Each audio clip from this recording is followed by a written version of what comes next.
Hang سن Dong Vietnam میں دنیا کی سب سے بڑی غار ہے۔ یہ غار 2009 میں اتفاقاً ہی دریافت ہوئی۔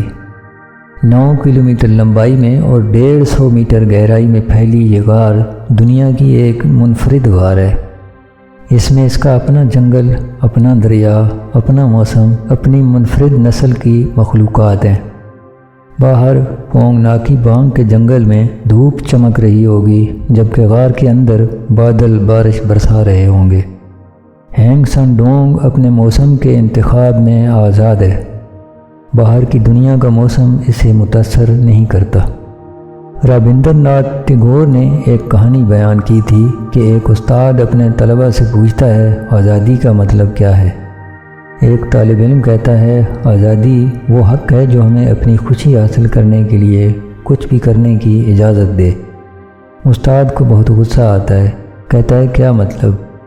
کل تمہیں کسی کو مارنے یا قتل کرنے سے خوشی ملے تو کیا تم یہ کرنے میں آزاد ہوگے؟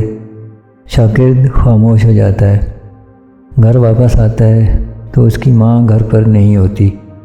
اس کا چھوٹا بھائی اور یہ تنہا ہوتے ہیں، اور کھانے کو 2 آم ہوتے ہیں، ایک چھوٹا ایک بڑا۔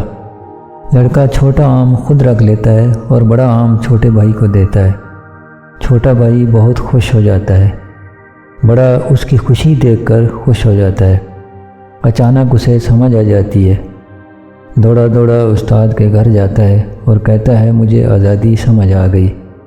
یہ دوسرے کو ناخوش کیے بغیر خود خوش رہنے کا انتخاب ہے۔ ہر انسان اپنی ذات میں ہینگ سن ڈونگ کا غار ہے۔ ہر انسان منفرد ہے۔ جب تک ہم اپنے اندر کے موسم کا انتخاب خود کرتے ہیں، ہم آزاد ہوتے ہیں۔